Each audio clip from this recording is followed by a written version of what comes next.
Bonjour, bonjour à toutes, bonjour à tous. On est vraiment ravis parce que c'est trop fort. Je voyais Stéphane qui disait.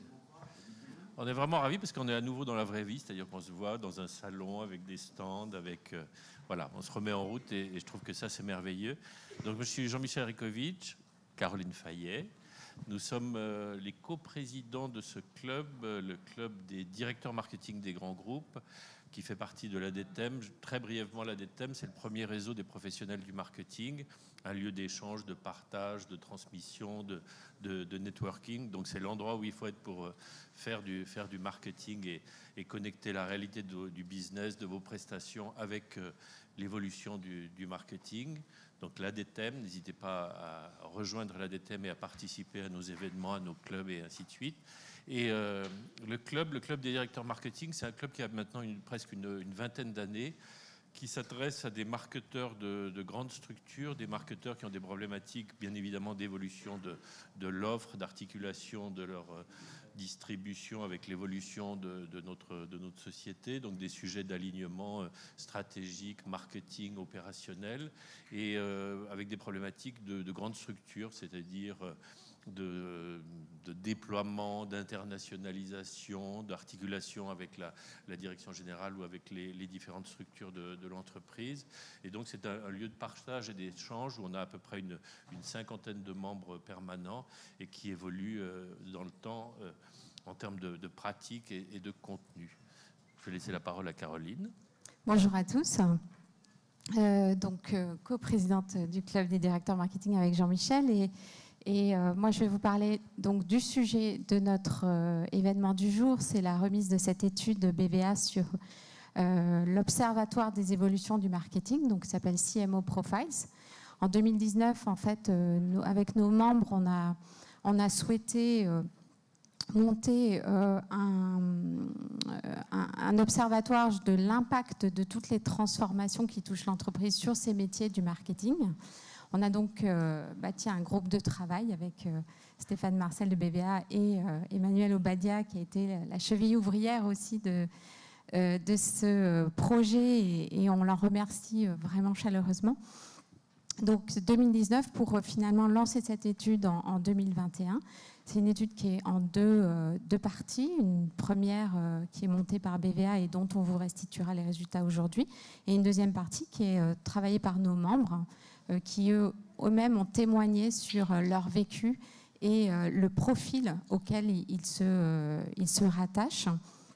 Et donc, cet événement aujourd'hui sera le reflet de ces deux parties, puisqu'on aura cette partie aussi table ronde avec une partie de nos membres. Je vais laisser la parole à Stéphane Marcel, donc, qui est Chief Growth Officer de BVA, qui reflète justement toute cette pluralité de fonctions que sont l'innovation, le marketing, le développement commercial de l'entreprise, et justement qui nous en parlera très bien. Tu peux passer la slide, je crois. Ah, ben ça y est, c'est fait. Eh ben, merci. Merci Caroline, merci Jean-Michel. Bonjour à toutes et tous.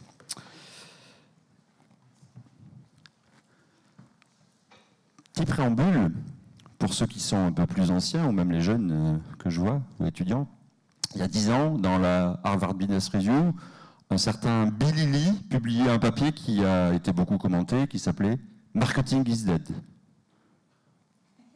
C'est l'époque où on s'est rencontrés, je crois, Jean-Michel, et on se retrouve bien vivant, et la fonction marketing, elle aussi. Vous allez voir dans ces chiffres-là qu'il s'est passé beaucoup de choses en 10 ans. Et cet observatoire, il est là pour témoigner de la manière dont le marketing a évolué, et au fil du temps, puisqu'on va le reproduire régulièrement, de voir comment les choses évoluent, et aussi d'animer cette fonction. C'est une étude qu'on a faite l'an dernier auprès de 150 directeurs marketing issus d'entreprises de différents secteurs, toute taille, basées en France, je le précise, entreprises françaises ou pas, mais basées en France. Et j'ai une petite question à vous poser. Donc, comme on ne le fait pas en digital, parce qu'on est content de se retrouver en physique, petit test rapide. Hein. D'après vous, aujourd'hui, quelle est la proportion de CMO qui pensent que la fonction marketing est un métier d'avenir? Levez la main, ceux qui pensent que c'est 72%. Toi, tu penses que c'est 72%. 82%. Et 92%. Bravo! Voilà. Alors, c'est la vision d'avenir vue par ceux qui occupent cette fonction. Et dans ce papier dont je vous parlais tout à l'heure, Marketing is Dead, étude réalisée cette fois-ci auprès des CEO des entreprises, 3/4 considéraient que la fonction n'avait aucun impact sur le business, manquait de crédibilité, et qu'à l'époque, on ne savait pas faire le lien entre le marketing et le business. Ce que nous, on voit dans cette étude, c'est que les choses ont bien changé et sont sacrément différentes que l'image que cette étude nous renvoyait il y a 10 ans. Un élément renforcé aussi par le contexte récent, qui a, selon les directeurs marketing eux-mêmes, boosté la fonction. Une bonne partie d'entre eux considèrent qu'elle est même plus importante qu'avant le Covid. On a tous en tête les nécessaires adaptations, les réformes des parcours clients, la montée en puissance du click and collect, la nécessité de déplacer des gens qui travaillaient dans des call centers et aussi le besoin de s'adapter à des besoins des clients et des consommateurs qui évoluent et dont la crise a accéléré les métamorphoses. Mais en liaison avec ce que je disais tout à l'heure sur la crise presque essentielle que certains pointaient du doigt il y a 10 ans, on voit aussi avec ces chiffres-là une fonction marketing très bien assise sur ses fondamentaux et des fondamentaux qui tournent autour de l'impact stratégique et le rôle stratégique qu'a le marketing dans l'organisation et aussi, d'évidence, son impact sur le business qui est un de ses moteurs essentiels.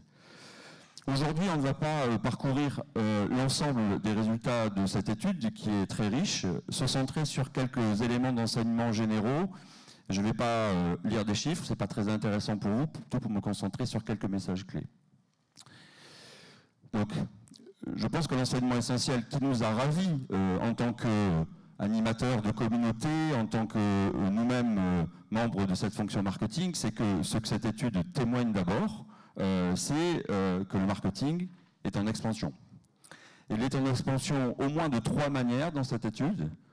D'abord parce que ses missions sont en extension elles-mêmes, parce que la manière de faire le métier, les moyens, les leviers sont aussi eux-mêmes en expansion, et aussi parce que, à l'aune de la transformation des entreprises, et on ne va pas parler aujourd'hui spécifiquement de la transformation digitale, qui est toujours là mais un peu derrière, des transformations imposées par des choix d'entreprise, par le contexte, par les crises, autour des missions, on voit bien que le marketing a un terrain de jeu qui est en train de bouger et en train de s'étendre.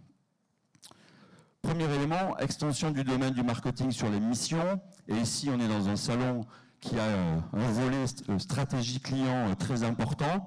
Et avec la stratégie client, bien évidemment, l'expérience client. On voit, grâce à cette étude, se confirmer la montée en puissance de l'expérience client comme un domaine majeur des missions du marketing. Dans ce tableau-là, on voit apparaître le côté multidimensionnel. Chez nous, on dit Shiva, parce que les missions sont souvent très larges, varient, on en aura des exemples tout à l'heure dans des témoignages, selon les organisations, selon les périmètres. Mais ce que les gens de marketing ont en commun, pour plus de la moitié d'entre eux, c'est de consacrer l'essentiel de leur temps à ces 5 fonctions, avec un objectif tendu vers le chiffre d'affaires, des missions qui concernent le management de la marque, le management de l'offre, la culture et l'expérience client et le développement de nouvelles activités. On a convenu entre nous que l'expérience client, dans ce contexte-là, trouvait sa place dans des missions qui étaient historiquement très inscrites dans le marketing, la promotion, le développement des offres, et qu'aujourd'hui, c'était un des piliers essentiels de la fonction. Je regarde le temps, sinon Emmanuel va me rappeler à l'ordre. Autre élément, les leviers du marketing. Alors, on a dit des CEO gourmands et en quête de nouveautés. Pourquoi ? Parce que dans une série de 21 leviers ou moyens, la boîte à outils du marketing, 15 d'entre eux sont jugés indispensables aujourd'hui ou demain par les gens de marketing.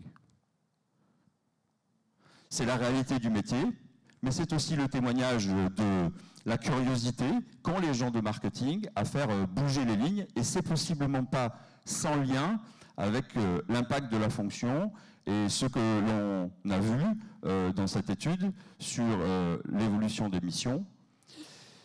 Bien évidemment, il y a quelques piliers qui sont bien plus marqués que d'autres. Le marketing digital et social, la veille concurrentielle, la connaissance des marchés, les études marketing. Chez VVA, ça nous intéresse de près. Mais aussi la génération de leads et d'opportunités, toutes ces choses-là qui sont un peu les fondamentaux du métier aujourd'hui. D'autres, plus en retrait, et pour certains avec un peu de surprise pour nous, parce qu'on en parle beaucoup, mais en parler beaucoup, c'est pas forcément le faire. On voit qu'aujourd'hui sont en retrait des choses qui sont très évoluées et qui s'appuient beaucoup sur les derniers développements, soit techno, soit de la data, account-based marketing, les outils MarTech et AdTech, mais aussi quelque chose qui relève des stratégies d'acquisition, qui sont souvent dans les organisations, pas toujours dans les mains du marketing, et puis l'application des sciences comportementales, pour faire simple, le nudge, dont on parle beaucoup, mais qui est aujourd'hui en retrait comme moyen moteur dans les organisations. Quand on regarde, à l'inverse, ce que sont, on va dire, j'espère, les buzzwords de demain, même si les buzzwords, en général, si c'est du buzz, on ne le fait pas, donc j'espère les nouveaux leviers, en tout cas ceux sur lesquels les gens de marketing nous disent qu'ils ont envie de s'investir et que cela devrait faire beaucoup plus partie de leur boîte à outils aujourd'hui. On voit donc l'application des sciences comportementales et du nudge, le développement des innovations de rupture. Parfois, le marketing y est associé, parfois, d'autres fonctions s'en occupent. Les outils MarTech et AdTech, on en parlera peut-être tout à l'heure, Emmanuel en est un spécialiste. Le design d'expérience qui fait bien évidemment écho à la montée en puissance de l'expérience client. Et puis, la modélisation des leviers de croissance, on touche là aux grands systèmes qui permettent de mettre, on va dire, en écosystème et en base tous les éléments que peut utiliser le marketing dans sa pratique. Troisième sujet d'expansion, l'extension du domaine du marketing. En même temps, je dirais que l'entreprise se transforme. Rapide passage sur le digital qui a été et un outil de transformation des entreprises et un outil d'amélioration de l'impact du marketing. J'insiste sur quelques signes de vigilance. Seulement 62% des CEO qui nous disent que la transformation digitale est un succès. Et surtout 45% qu'elle est allée trop loin, il faut remettre de l'humain. Alors ici, on est dans un salon où on parle beaucoup d'expérience client, et dans toutes les conférences, on parle beaucoup de l'humain. C'est un élément intéressant en contrepoint de tout ce que l'on vit, de tout ce que l'on sait, et y compris que cette étude nous dit sur le rôle de la data. Et je pense qu'on conviendra qu'il ne faut pas opposer la data et l'humain, et que la compréhension des humains, quelle que soit la manière de le dire, ce qui se cache derrière les datas, ça reste un sujet important pour le marketing, quelle que soit la manière de considérer son terrain de jeu. L'autre élément qui me semble important, c'est dans les fonctions et missions importantes auxquelles déjà les gens de marketing consacrent du temps, c'est adapter l'entreprise aux enjeux sociétaux. C'est déjà le cas. 28%. Alors 28%, c'est beaucoup moins que les 60% qu'on en avait sur être tourné vers l'augmentation du chiffre d'affaires. Ce que nous a appris cette étude, c'est que le champ de définition de ce qu'étaient les responsabilités des entreprises aujourd'hui était un champ très large. Et c'est une bonne nouvelle. Parce que le fait qu'aujourd'hui, des directeurs marketing considèrent que la diversité et la parité ou la protection de l'environnement soient essentielles, c'est quelque chose qui est relativement entendu et déjà, on va dire, inclus dans les stratégies des entreprises et d'une certaine manière, ça touche la fonction. Mais on voit bien que dans l'esprit des gens de marketing, le rôle de l'entreprise peut aller, va déjà, dans certaines d'entre elles, bien au-delà. Que ce soit par l'accès du plus grand nombre aux offres et services, une sorte d'universalité des offres, encourager des bonnes pratiques chez les clients, hein, c'est un des terrains de jeu du nudge et des sciences comportementales, les comportements vertueux, consommation, tri, déchets, consommation responsable, évoluer le modèle de société ou lutter contre les inégalités sociales. Si c'est ça le terrain d'aujourd'hui et de demain des entreprises, d'évidence, il y a un terrain de jeu encore plus grand pour le marketing. L'engagement politique, c'est dans l'actualité. En revanche, je le souligne, on est en France, où alors les gens de marketing sont craintifs. Je parle de l'engagement politique traditionnel, comme on a pu le voir par exemple lors des dernières campagnes américaines. C'est aujourd'hui pas considéré comme un terrain de jeu pour l'entreprise. Tout le reste, lutter contre les inégalités sociales ou d'autres, sont des champs qu'on peut considérer comme politiques au sens noble. Mais lorsqu'on parle d'engagement électoral, par exemple encourager des jeunes à voter, on l'a testé dans nos études, c'est aujourd'hui pas dans le scope des entreprises vues par les CMO. Bien évidemment, tout ça, ça a des conséquences sur la manière de mesurer la performance, et un sujet qui intéresse de près l'ADTEM, comment la fonction doit évoluer dans ses skills, dans ses savoir-faire et ses compétences. Deux choses rapides pour tenir le timing, Emmanuel. Aujourd'hui, quand on teste les skills, alors on avait une manière très large de définir le champ des skills, on voit bien que ceux qui sont aujourd'hui privilégiés, reconnus, c'est ceux qui relèvent de l'agilité, de l'adaptabilité, la culture digitale, ou une compréhension qu'on dit systémique et holistique du monde de l'entreprise en fait. Ça, c'est ceux qui émergent aujourd'hui. Tous les autres sont très importants aussi. Je ne vous ai pas mis les chiffres, j'ai mis juste l'accent sur ceux qui étaient dominants.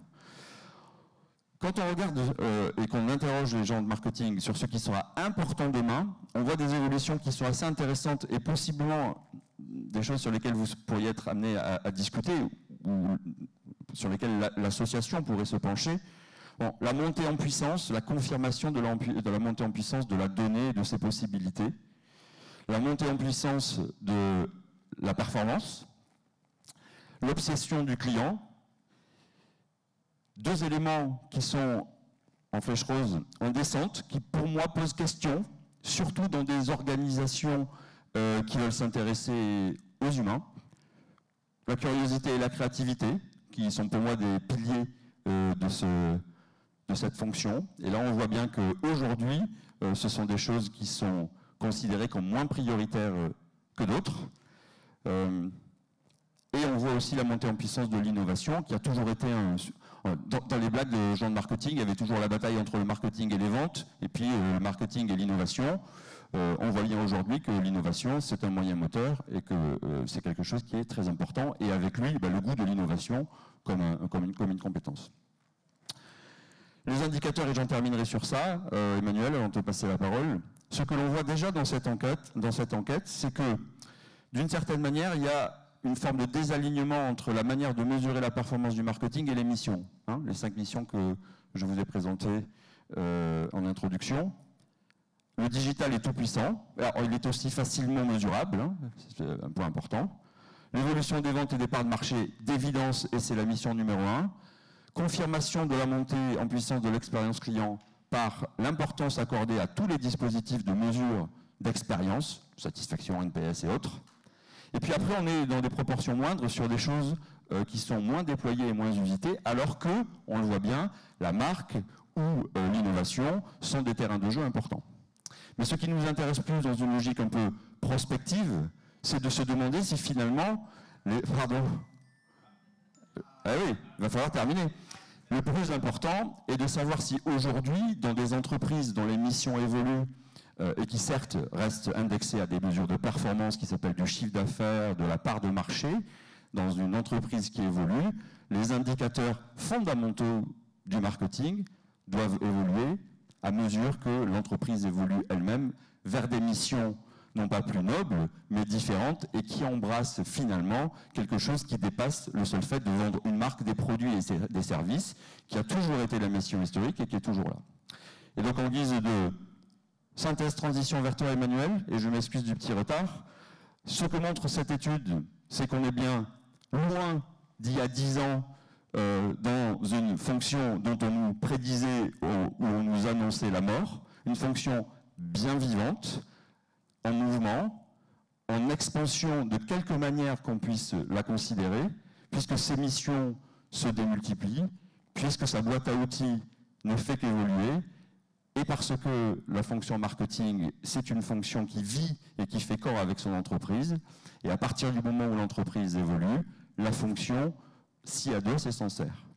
Avec des conséquences nombreuses, dont vous allez probablement parler. Je vais donc maintenant laisser la parole avec moi, mais je vais m'asseoir d'abord ou... Non, je m'assois. Avec Emmanuel, donc cheville ouvrière, comme le disait Caroline ou Jean-Michel. Merci à toi aussi, ça a été une belle rencontre humaine, donc j'en profite pour le dire, c'est toujours sympa. Et puis je pense que c'est toi maintenant qui vas prendre la main pour animer ça, et avec les témoignages de membres plus qu'éminents de l'association, la présidente, coprésidente de l'ADTEM, et puis Karine qui est membre du club des directeurs marketing, qui vont vous faire passer dans la vraie vie, on va dire. Hein. On a la chance de faire le digital, on va faire l'humain. Donc maintenant, on va rentrer dans le vif du sujet. Ça marche. Et c'est bon, Bill. Merci beaucoup Stéphane. C'est pas la première fois évidemment que j'entends Stéphane présenter cette étude, mais c'est tout. Oui, hein, c'est bien. Hein. Ouais, c'est ça, on peut lui dire. Non, c'était très bien là. Là, c'était très bien. Et pour ma part, donc, j'ai le plaisir d'animer la table ronde. Je vais inviter dans quelques instants Karine et Maryse à nous rejoindre. La raison pour laquelle ces sujets m'intéressent, c'est que j'ai été pendant longtemps, j'ai eu d'abord un geek, un ancien développeur, je suis un mec de techno, et que j'ai compris que le marketing était un élément essentiel pour faire la différence et gagner. Et donc j'occupais encore des fonctions chez Oracle ou chez Salesforce de vice-président du marketing, mais j'ai pris un virage qui était pour dire je vais pouvoir aider d'autres boîtes, d'autres décideurs à prendre le virage sur les transformations digitales, sur les transformations de l'expérience client, et celle qui me tient le plus à cœur sur la transformation durable. Donc sans plus tarder, je vais demander à Karine Liénard, qui est Senior Vice President Global Marketing and Brand chez Sodexo, et Maryse Mougin, qui est directeur de l'expérience client grand public et professionnel, de me rejoindre. Merci beaucoup Karine et Maryse de nous rejoindre. Maryse, par ailleurs, est aussi la coprésidente de l'ADTEM dans son ensemble, puisque là on parle du club des directeurs marketing des grandes entreprises, mais l'ADTEM c'est plus vaste. Donc merci de nous rejoindre pour parler de ces sujets. Stéphane, de rester avec nous pour être le garde-fou en fait, hein, par rapport à ce qu'on va raconter et ce que tu as trouvé dans cette étude qui a été super intéressante.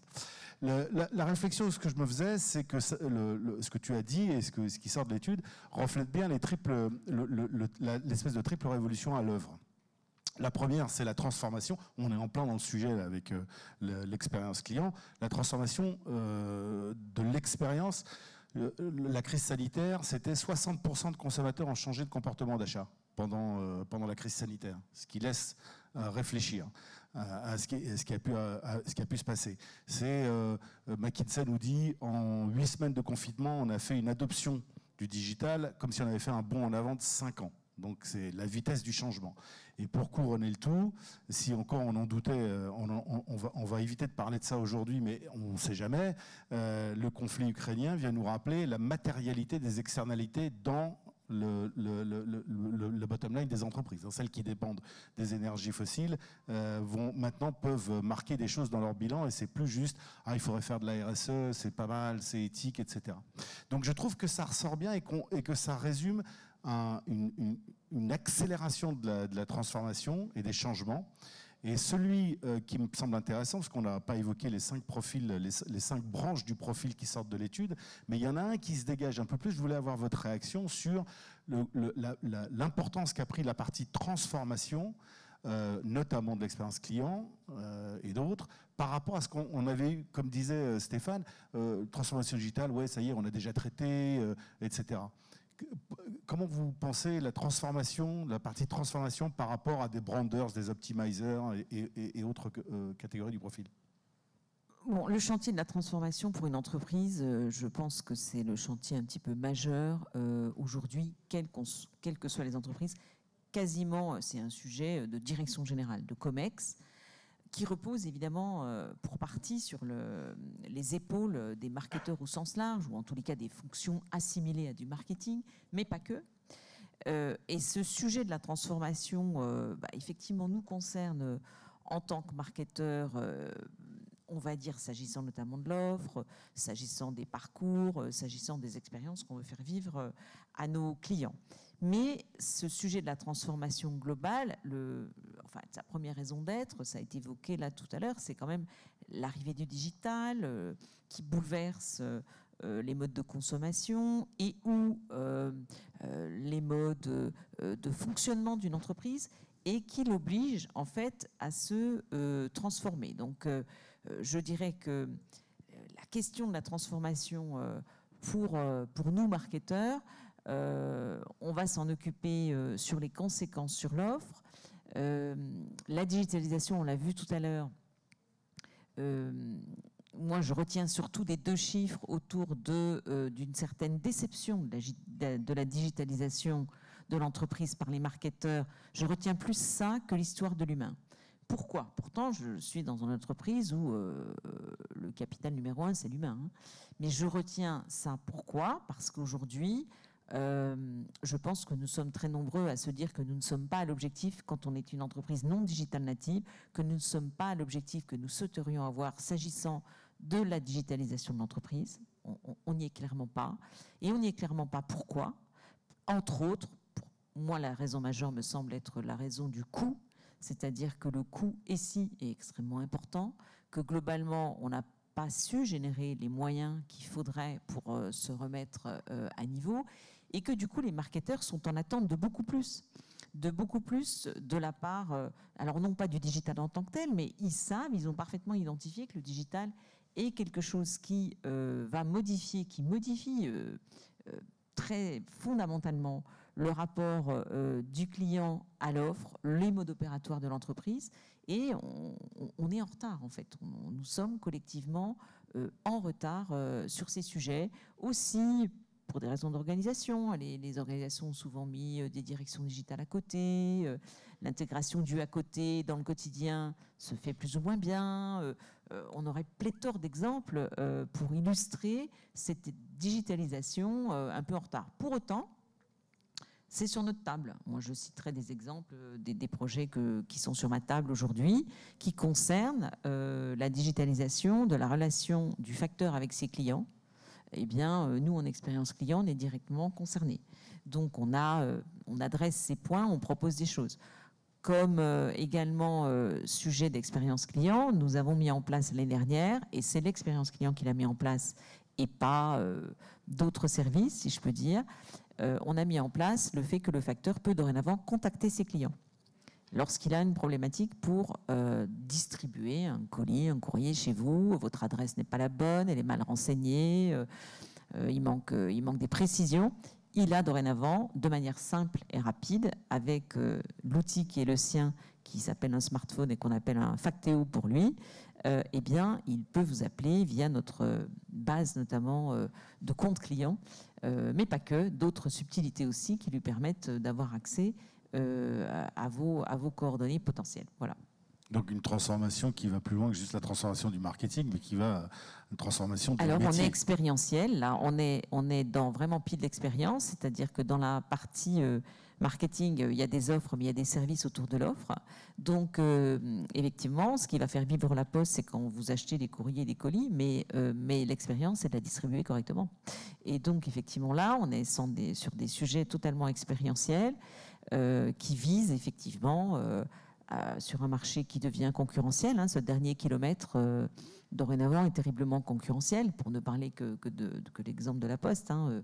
Amazon fait du dernier kilomètre, un Lockers fait du dernier kilomètre, Mondial Relais fait du dernier kilomètre. Donc, c'est très diversifié, les gens qui font du dernier kilomètre, d'une certaine manière.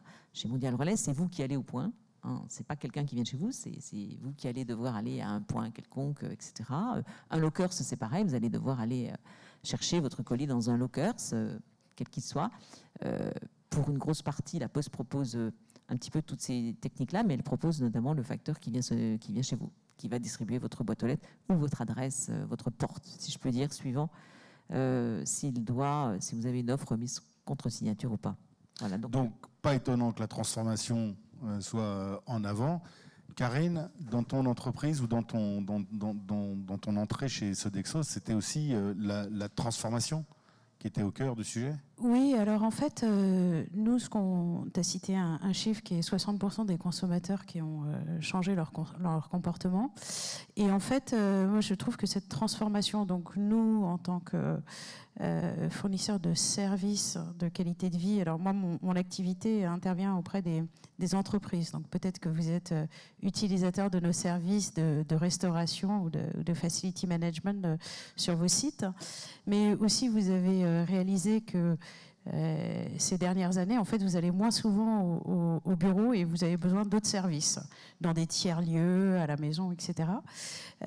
Donc nous, en fait, cette transformation, ça nous a vraiment, ça a permis de mettre le marketing vraiment en avant dans notre capacité à comprendre les nouveaux besoins, les nouveaux comportements des salariés dans leur vie au quotidien. Et la vie au quotidien, c'est pas de 9h à 18h, hein. C'est vraiment du moment où vous vous levez jusqu'au moment où vous rentrez chez vous et vous avez des besoins, des challenges, etc. Et donc, ça nous a permis justement à mieux définir quelle est l'expérience aussi qu'on veut fournir aux salariés de nos clients, et puis aussi mieux comprendre les besoins de nos clients, puisqu'aujourd'hui, leur challenge, c'est de faire revenir les gens au bureau. Donc, comment on peut les aider dans justement un écosystème de services qui est adapté aux besoins de leurs salariés. Vous avez insisté sur la partie expérience client, et on le cite moins, mais il y a aussi l'expérience collaborateur. En quoi ça a changé, l'expérience collaborateur dans votre entreprise, mais vos équipes, comment vous avez fait pour gérer ces changements aussi rapidement? Je me rappelle, Maryse, que tu m'avais raconté à quel point il fallait prendre des décisions super rapides et mobiliser les énergies pour s'adapter aux changements. Il n'y a pas que l'expérience client, il y a l'expérience collaborateur qui a changé. Ah oui, clairement, l'expérience collaborateur a dû évoluer. Alors, nous, on a à la Poste depuis déjà assez tôt, quand justement on a commencé, la fonction d'expérience client à la Poste, elle existe depuis 2017. Je l'ai créée en 2017, elle n'existait pas avant. Et à ce moment-là, j'ai posé la logique d'un contrat d'expérience dans lequel j'ai immédiatement parlé de la symétrie des attentions. Notamment parce que l'asset numéro 1 de la Poste, c'est les humains. Donc, quand vous avez, pour l'essentiel des humains, il va falloir penser symétrie des attentions. Donc, on travaille sur ces sujets, ils sont de mieux en mieux embarqués. Je dirais qu'on a été assez traditionnel dans les conduites du changement pendant la crise Covid, et que c'est en ce moment où vraiment la symétrie des attentions prend toute son importance. Donc, je citerai un exemple d'une étude qu'on mène tous les ans et qu'on est en train de redémarrer là, qui est une étude expérience de nos clients et de nos collaborateurs, qui est faite par l'entreprise KPAM et qui nous permet d'avoir une approche miroir et donc complètement symétrie des attentions. Et la bonne nouvelle cette année, et ça fait 3 ans qu'on mène cette étude aux bornes du groupe, on l'a démarré là il y a 3 ans, et la bonne nouvelle cette année, c'est que l'ARH elle-même veut en être. Et là, c'est exactement ça notre objectif, c'est que l'ARH se dise « je veux regarder ce qui se passe dans cette étude sur cette approche miroir », puisque là, alors ça va être centré sur certains sujets, hein, c'est-à-dire que notre étude d'expérience, c'est vraiment, côté client, c'est le client qui raconte sa meilleure, sa pire et sa dernière expérience avec la Poste. Et côté collaborateur, c'est le collaborateur qui raconte sa meilleure et sa pire expérience avec les clients. Donc on est là sur une frange de population collaborative, mais qui est la plus forte chez nous représentée, hein, facteurs, bureaux de poste, etc., qui sont au contact. Et on s'intéresse à comprendre ce que vivent nos collaborateurs au contact. C'est la 2e fois qu'on le fait. Bon, la première fois où je l'avais fait, c'était en 2020, mais j'avais tenté d'accrocher la DRH et je ne l'avais pas eu. Et là, ça y est, la DRH est à bord et a souhaité un petit peu spontanément en être. Fondamental, merci de le souligner, parce que la symétrie des intentions dans l'expérience client, en plus on a affaire, Maryse est vraiment une spécialiste de l'expérience client, parce que c'est toi qui as créé la chose à la Poste, donc c'est assez frappant. Et de l'expérience collaborateur est critique, mais les critiques dans d'autres domaines. Karine, ce qui était très intéressant dans l'histoire chez Sodexo, en tout cas pour ma part, ce que j'ai trouvé très intéressant, c'est qu'il y a évidemment une problématique d'expérience client et d'expérience collaborateur, mais en plus, tu m'avais parlé de satisfaction des consommateurs. Il fallait réengager un cran plus loin. Donc, qu'est-ce que c'est l'expérience collaborateur et la satisfaction consommateur, et quelle importance ça a dans votre transformation chez Sodexo? Alors, en fait, jusqu'à présent, le modèle traditionnel de Sodexo, c'est du B2B. Donc, on vend à des clients qui sont des entreprises. On mesure la satisfaction du client. De temps en temps, on mesure la satisfaction de l'utilisateur sur site via des instituts très renommés, comme BVA en France, par exemple.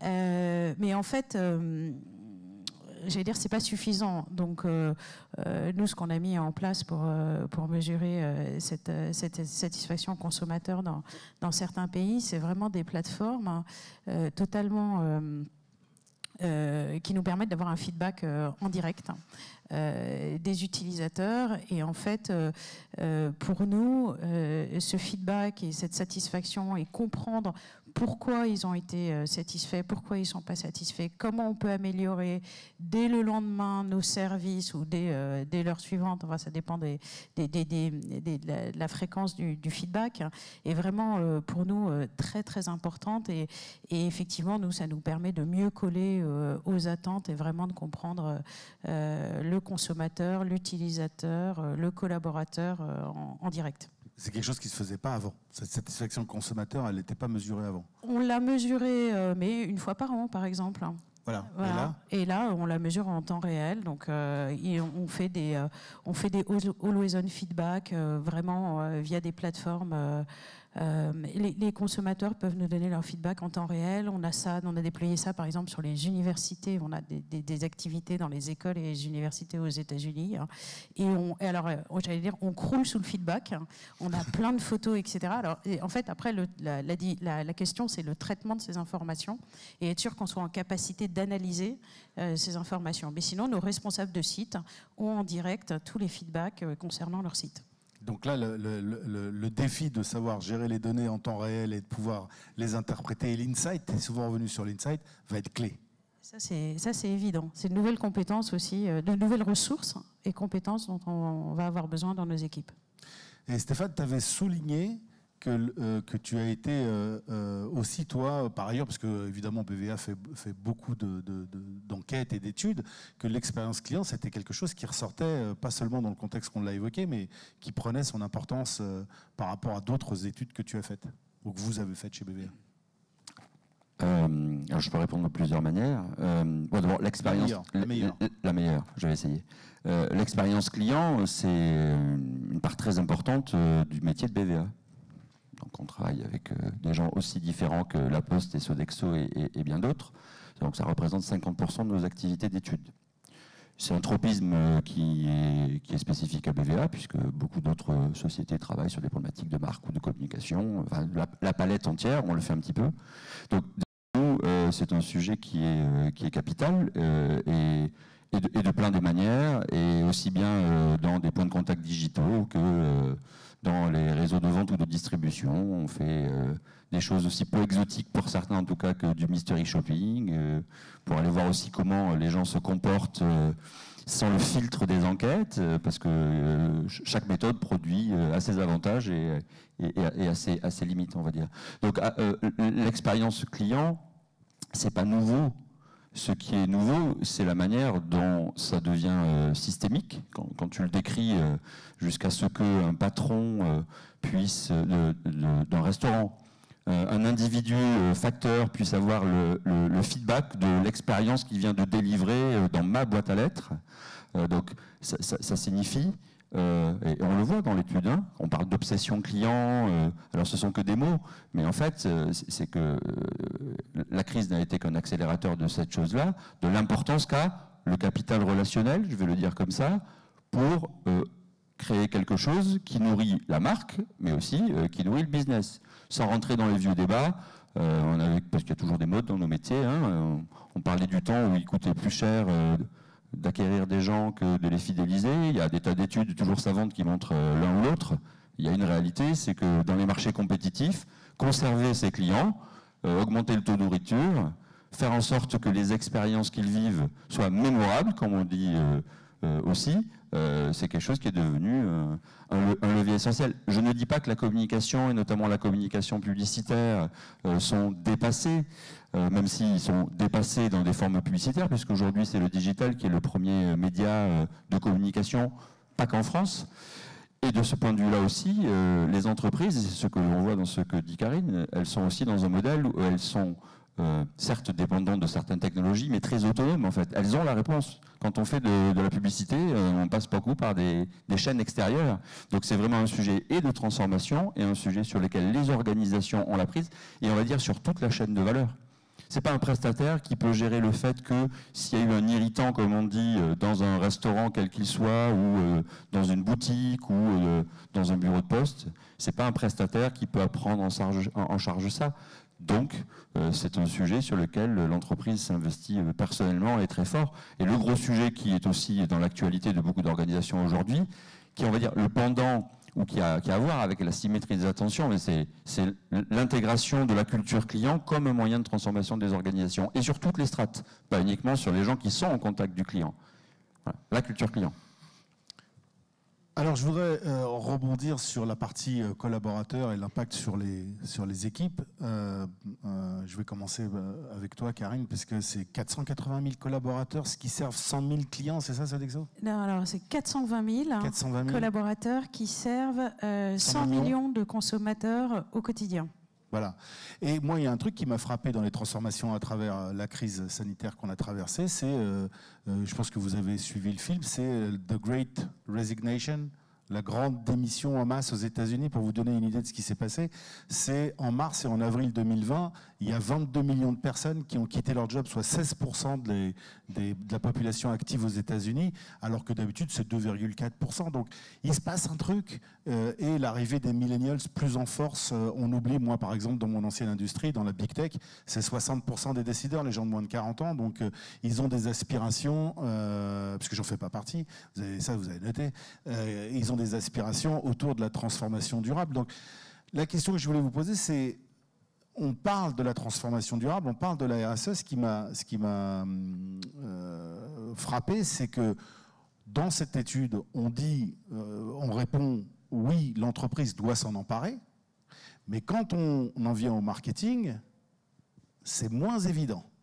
Donc, qu'est-ce qu'il en est chez toi, chez Sodexo, d'abord, Karine? Alors, nous, déjà, toutes les dimensions de développement durable, en fait, ils sont vraiment dans notre ADN. Hein. C'est des dimensions qui ont été développées par notre fondateur, Pierre Bellon, dès 1966, hein, qui croit vraiment dans un système assez simple, qui est de se dire, si mes salariés sont heureux au travail, ils délivrent bien les services, les clients sont contents, si les clients sont contents, les investisseurs et les partenaires sont contents. Enfin, voilà, on est dans un cercle vertueux. Donc déjà, nous, c'est quelque chose qui est très ancré chez Sodexo. Hein.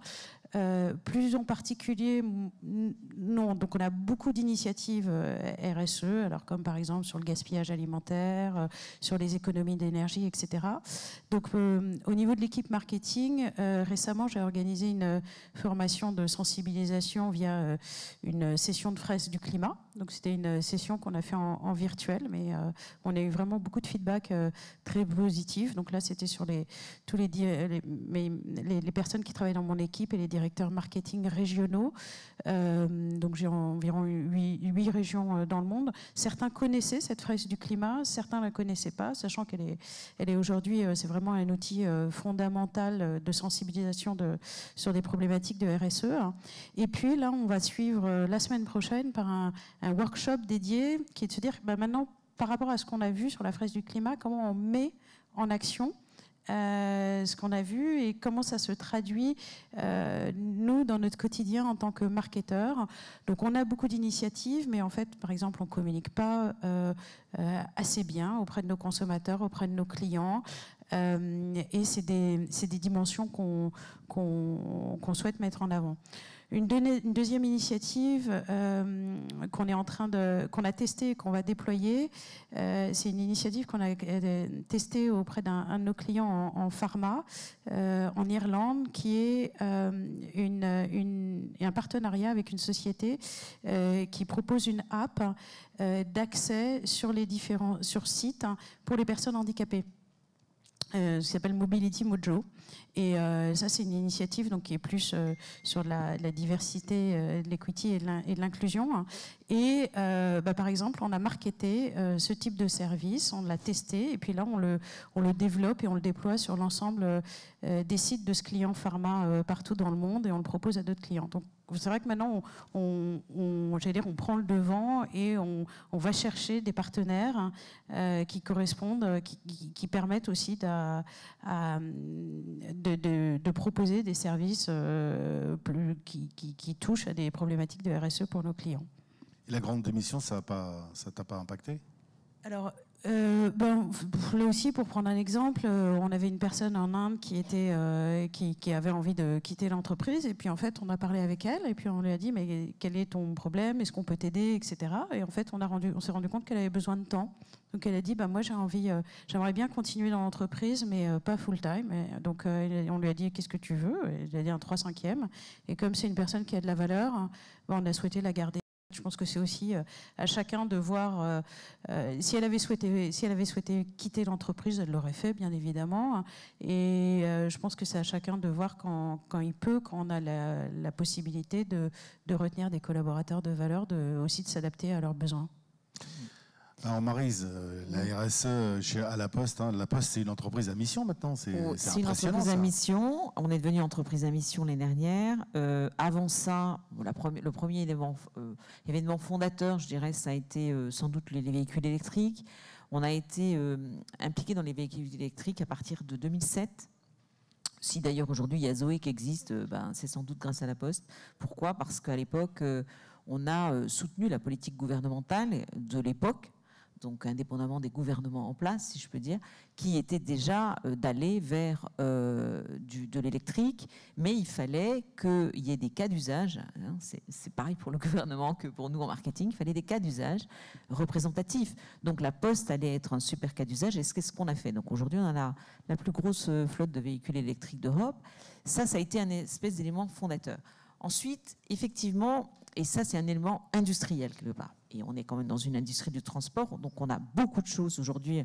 On a une neutralité carbone sur le transport, donc c'est beaucoup de boulot qui ont été faits sur les 20 dernières années, on va dire en gros. Plus près de nous, si je peux dire, dans nos fonctions marketing, on a fait plusieurs choses. D'abord, moi en expérience client, on a identifié à partir de 2009 une attente d'un marqueur écologique par rapport à notre activité, qu'on a traduit par un score écologique qui vient de sortir. On l'a sorti, vous pouvez aller sur laposte.fr/score écologique, vous allez voir de quoi il s'agit. Il vient de sortir. Donc ce score écologique, il vise en fait à être d'abord pédagogique par rapport à nos clients et à leur montrer qu'eux-mêmes sont responsables pour partie aussi des choses. C'est-à-dire que quand un client final fait des choix en matière de distribution, eh bien, ces choix impactent. Je vous donne des exemples. Si vous choisissez des colis qui vont très vite, ça ne sera pas forcément tout à fait la même chose que s'ils vont moins vite, parce qu'ils ne prendront pas les mêmes moyens de transport.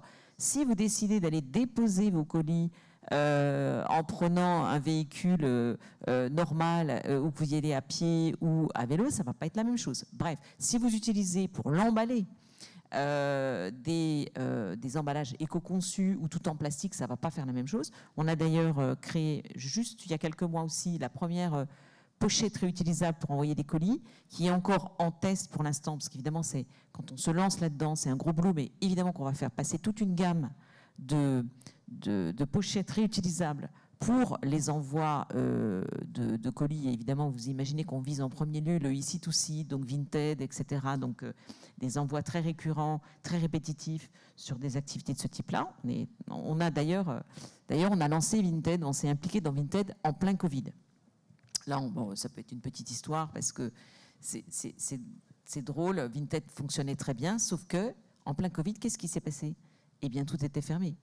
Donc Vinted, qui fonctionne avec du mondial relais, eh ben, plus de points de distribution. Donc là, un jour, on a eu nos amies ukrainiennes, parce que c'est lituaniennes, pardon, lituaniennes qui nous ont appelés, parce que ce sont des femmes qui sont à la tête de un consortium, qui nous ont appelés, alors que jusqu'à présent, nous, la Poste, si je peux dire, on avait une offre potentiellement trop chère, etc. Mais ils nous ont appelés en disant oui, mais nous, sans vous, on va devoir fermer la France. Parce que là, on ne tient pas. On n'a plus de business, c'est fini, on n'a plus rien. Puisqu'on n'a plus, tous les points mondial relais de la France sont fermés. Et ils ont été fermés pendant très longtemps. Et vous savez aussi que moi, vous l'avez remarqué sans doute, que quand ils ont rouvert, tous n'ont pas réouvert, que ça a été très lent pour la réouverture et que tous les gens qui ont l'habitude d'utiliser Mondial Relais ont eu plein d'ennuis à aller, genre j'habite Paris, il faut que j'aille chercher un colis dans le 93, enfin j'en passe et des meilleurs. Vous êtes sans doute nombreux à avoir connu ça. Donc on a là, ça c'est en plein Covid, en plein mois, fin mars, on a commencé à travailler avec Vinted. Donc je reviens à mon histoire de score écologique, notre objectif c'est effectivement de permettre aux clients de comprendre comment ça marche finalement un envoi de colis, qu'est-ce qui est impliqué dans un score écologique, dans un envoi de colis. Donc, et puis, là, on est dans une première version qui n'est pas encore intégrée dans les parcours d'achat nativement, mais bien sûr que ça va aller vers des V2. Vers des V2 de ce score, on va vouloir aussi, je sais pas, tenter de vous donner des bilans annuels, par exemple, etc. J'ai déjà une roadmap pour 2 ans sur ces sujets-là. Et puis, effectivement, on a, évidemment, assez logiquement, pour l'entreprise que nous sommes, on a un département RSE au niveau groupe, mais effectivement, on a une mission vraiment RSE qui s'est fortement impulsée là sur les 2 dernières années au marketing et dans toutes les fonctions marketing pour vraiment ne créer que des offres sur lesquelles il y aura quelque chose, un aspect RSE. Ne rien lancer qui n'est pas un critère clair, RSE, communicable aux clients facilement. Voilà. Donc aujourd'hui, c'est la donne. Ça n'est pas facile. Voilà, c'est très très clair. Hein. C'est un côté effrayant pour les chefs de produits. Donc ça ne marche pas à tous les coups, on va le dire comme ça. Hein. On n'est pas encore dans la tolérance zéro de dire je re-shoot ce lancement s'il n'y a pas ça. Parce qu'on a quand même aussi des besoins de lancer des problématiques. Mais en tout état de cause, on a des revues de jalons, on a des process, on a beaucoup de process à la Poste et on a des revues de jalons pré-lancement et c'est dedans, c'est noté. Il y a la Croix-Rouge ou la Croix-Verte qui dit qu'on a délivré sur cet aspect ou pas. Excellent. Je vais ouvrir bientôt la session de questions-réponses si vous avez vous aussi des questions à poser.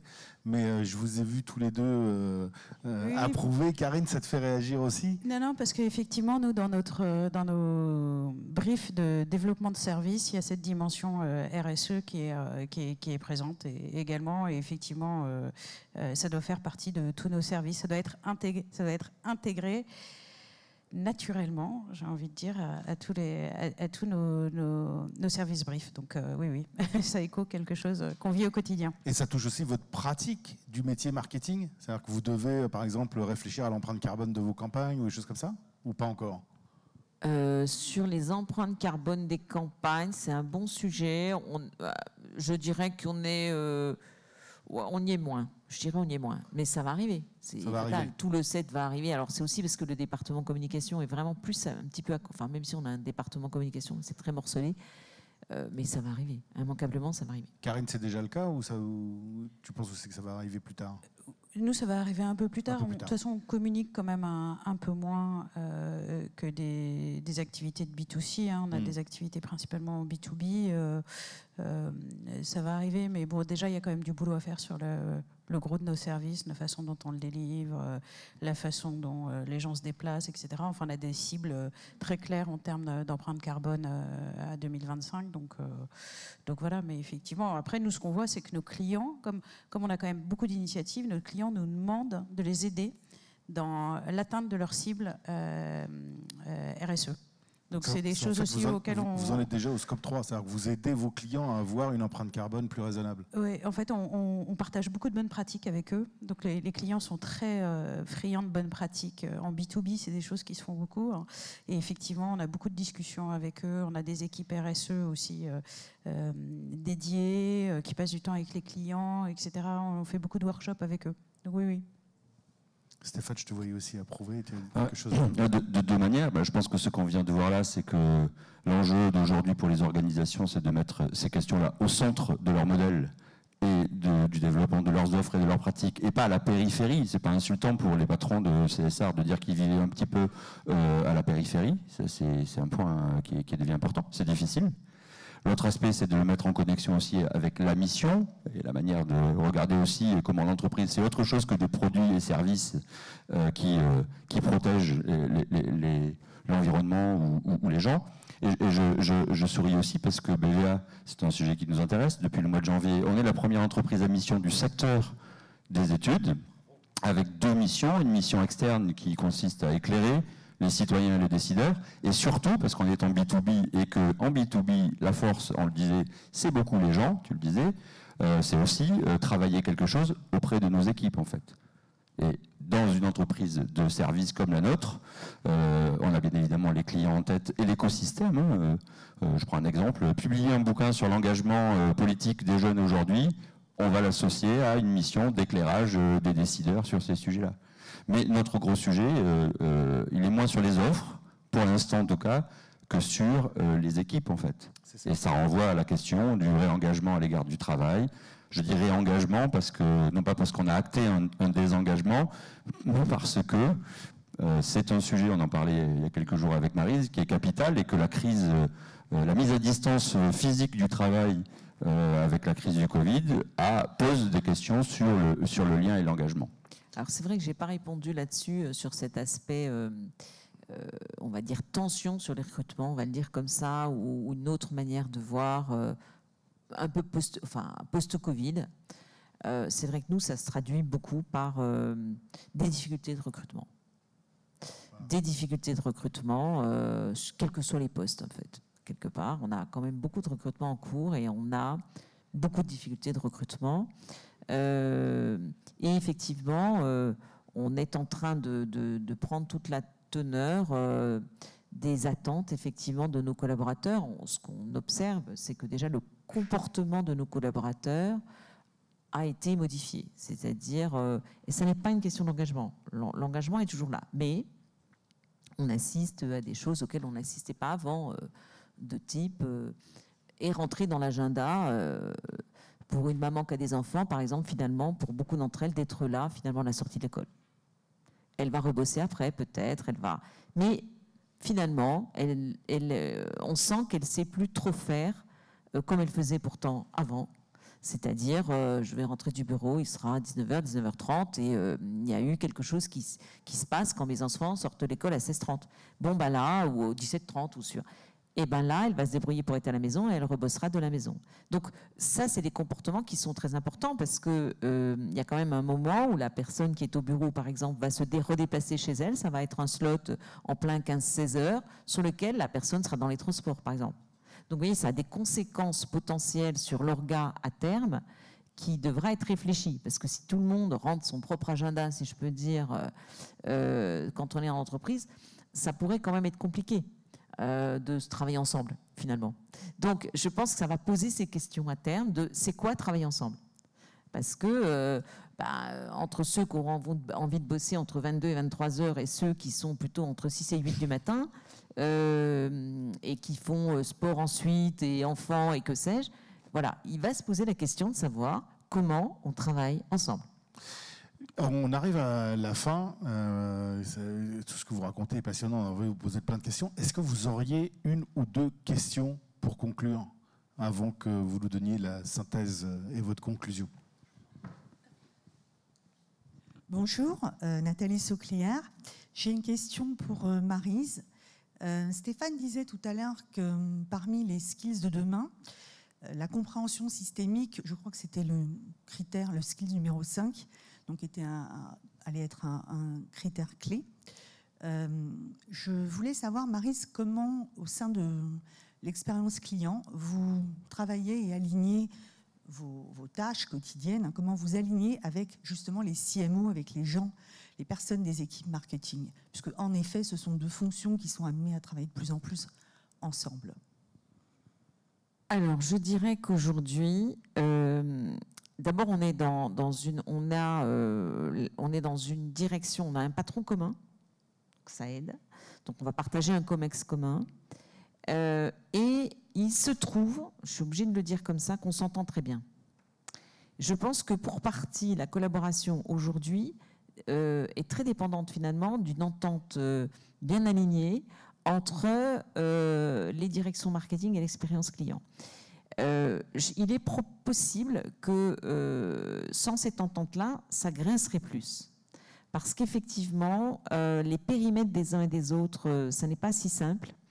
Il y a des exigences que l'expérience va avoir au regard des produits, que les produits attendent de l'expérience. Puis ensuite, il y a le producteur. Puis ensuite, il y a le client et la vente. Ça n'est pas si simple. Faut être honnête. Aujourd'hui, c'est des choses qui vont avoir besoin encore d'être calées parce que ce n'est pas tout à fait les mêmes skills. C'est pas tout à fait le même métier de faire du marketing, mais c'est comme précédemment quand on parlait de marketing stratégique ou marketing de l'offre, par exemple. C'est pas tout à fait la même chose. Maintenant, c'est très dépendant. Un marketing stratégique qui est ignorant de l'offre, moi, je sais pas, il a peut-être 1 mois de boulot par an. Sinon, le reste, il va pas faire de la strat toute la journée. Une boîte, elle change pas de strat tous les quarts d'heure, quand même. Heureusement pour nous tous, même si on est tous d'accord pour se dire qu'on change plus souvent de strat que ce qu'on aimerait. Mais pour autant, voilà. Donc effectivement, voilà, on arrive à bien fonctionner. Alors, on a aussi des méthodes qui nous réunissent. Par exemple, on a mis en place à la Poste, on travaille déjà depuis plusieurs années sur des méthodes de lean management. Donc, dans le lean management, par exemple, nous, on a déployé des choses sur la zone marketing, par exemple, un mur client, pour ne citer que ça. Donc, ce mur client, ça nous permet tous les mois de commenter entre les équipes XP et marketing plus offre. Et même demain, on va prendre celles qui sont côté expérience de la distribution, puisque la particularité de la Poste, c'est qu'à la fois, elle produit et distribue son offre, mais que néanmoins, c'est forcément là aussi des métiers différents. On se réunit autour de les NPS qu'on a. On a une trentaine de NPS qui tournent tous les mois, par exemple, les réclamations clients, tout le verbatim client qu'on a par ailleurs. Donc, on fait comme ça un grand mur client, un pour les particuliers, un pour les professionnels. On le commente à la japonaise, hein, c'est-à-dire méthode OBEA, on est debout, clac, on y va. Donc ça fait du lien aussi, ça permet de comprendre qu'on a des objectifs communs. Et un truc la semaine dernière qui m'a beaucoup plu, c'est que l'équipe a proposé, comme nos OBEA c'est très visuel, hein, c'est toute l'idée de l'OBEA, de la méthode Lean, c'est très visuel, elles ont proposé de les afficher dans tous les espaces de convivialité des bureaux de notre siège, en disant l'expérience client et tout ça, c'est l'affaire de tous. Et on est persuadé que la satisfaction de nos clients, par exemple, qui s'exprime au travers, je le redis, CNPS, verbatim, des avis Google, j'en passe et des meilleurs, eh bien, je sais pas, le département finance, ils n'en ont sans doute pas conscience, des tas de gens n'ont pas conscience, on est beaucoup de monde, et on va afficher ça. Donc c'est eux qui ont eu l'idée, c'est-à-dire que c'est pas... donc c'est bien. Merci pour ça. On doit malheureusement libérer la salle. On aurait encore beaucoup de questions à vous poser, mais on va devoir conclure. Donc, je voudrais remercier chaleureusement Maryse, Karine et Stéphane d'avoir participé avec moi à cette table ronde et à l'ADTEM et le Club des directeurs marketing d'avoir organisé. Si vous voulez en savoir plus, adtem.org, vous n'oubliez pas, vous rejoignez. Même si vous n'êtes pas encore membre, vous aurez des infos sur ce livre blanc qui va sortir, qui n'est pas encore sorti. Donc, adtem.org. Merci beaucoup. Bonne fin de journée. Merci.